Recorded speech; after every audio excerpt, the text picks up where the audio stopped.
Hey, welcome everybody. Welcome to the RQ tutorial. This is training 101 for RQ. This is basic stuff that we're going to get into today on about RQ4 and how we normally use it, what to do on it, and what other stuff that you guys could access on RQ4. So mainly we're going to go through RQ4. Usually have a desktop icon. If not, there's one usually on the bottom.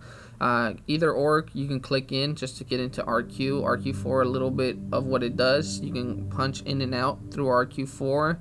You could also check your work schedule, from also ringing out of customers, accessory phones, or checking product inventory. So RQ4 does it all. You're going to be using this a lot, so everybody just get used to it, and it's very simple and very easy to use. If you have any questions, just refer back to this video. So there you go, RQ4. Once again, you just type in your credentials and your password as well, sign in, and it'll let you go in, no problem. Now RQ4 does generally take a while to load up, so for a lot of new employees, I would recommend being 5 to 10 minutes early always, just to pull up RQ4. Since it does take a while, this can basically make you or break you on being late. Remember, the attendance policy is in effect. We give you only 5 minutes leeway, but let's be on time and make sure that you're able to clock in on time. Now this is RQ4's home page. As soon as it loads up, what you're going to see is different widgets. These are going to be my top widgets that I use on a daily basis. You guys could change it up to whatever is more adequate for you, but I would just suggest using at least 4 of these widgets on your everyday use. As far as clocking in, we got the punch time clock up to the left. Now I'm just going to separate these so you guys could better see them. Remember, you could arrange these however you like. So let's talk about the punch clock. Top left hand corner, basically find your name, you clock in. The clock in password is going to be the same password that you use to go into RQ4. Don't forget about the RQ4 password. Please make sure you keep it safe. Now go ahead and enter your password. Now let's say, for example, you're late, your car won't start. Make sure you leave notes on why you were late. Remember, 5-minute leeway is all we give. Let's say you're coming in and somebody has their RQ4 pulled up. You could actually click on that name and it'll expand, and basically you'll be able to find your name. Pretend I'm Bob for today. Bob could find in his name. Just hit that name and it'll change from Carlos to Bob. Let you clock in with the credentials, and remember to always leave notes if you're running late. Next widget is the work schedule. Work schedule is very great. It normally will tell you pretty much your whole schedule for the month. Also, don't forget, you guys should have your schedules posted in your backboard of your store. And for example, you click on January the 2nd, you'll be able to see the time that you go in, the time that you're normally supposed to take lunch, what time you're supposed to come back for lunch, and the time that you're going to be clocking out. Now obviously everything will be changing depending on your schedule, but let's talk about the quick quote Phobio widget. Very good widget. For example, let's say a customer coming in to upgrade, they have an iPhone 5S and they're getting a 6. That 5S looks in good condition. You could actually type in that device name right there.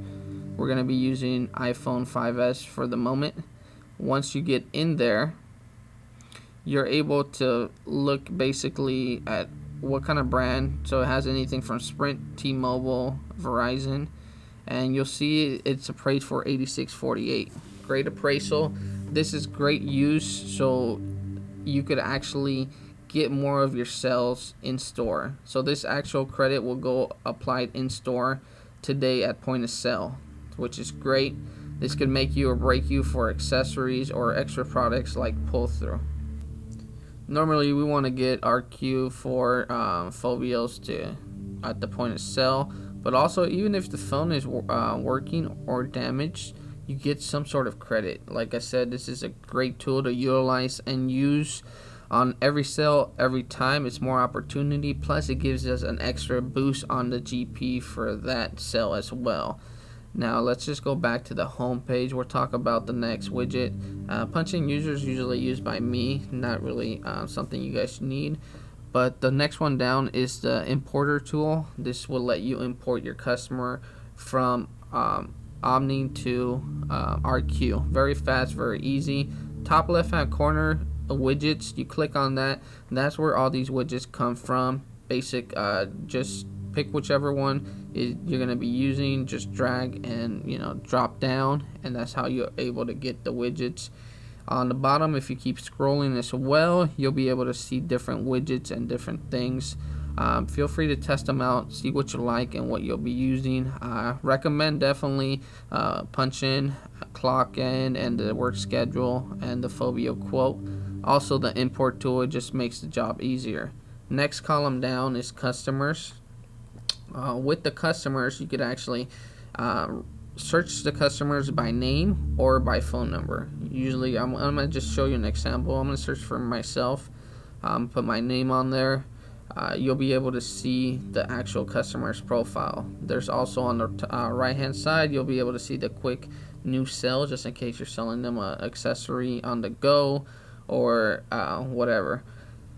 If you click in it, it'll get you the customer's profile. Customer's profile will have different things like their phone number, the sales that they've made, the history, also a lot of other things like documents that have been sold, that have been uploaded, all the name and all the infos. On top right hand, top middle, you'll see new sell as well, bill pay as well. It's going to be there.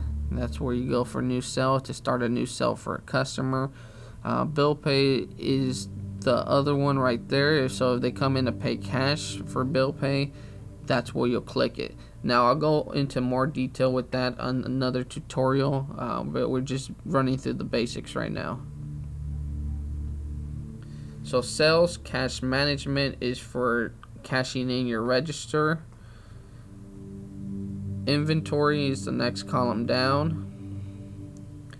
Inventory is great for tracking or getting new products. So let's say you don't have a phone, you could actually search for it and see what store has it available, so you could transfer it. Count sheets are also there. And the next one is basically reports is another one that you're going to use. Finance, nobody really has it but me and other people. But finance, you don't have to worry about it. With the reports, the most popular one is going to be sales by invoice. This will let you know basically how much GP you have sold for the day, month, and basically you'll be able to see every single chargeback that you get and every single sale that you do. So that's the basics on the tutorial. We'll go more into detail on one-on-ones on how to get everything else done, but thank you for watching this video.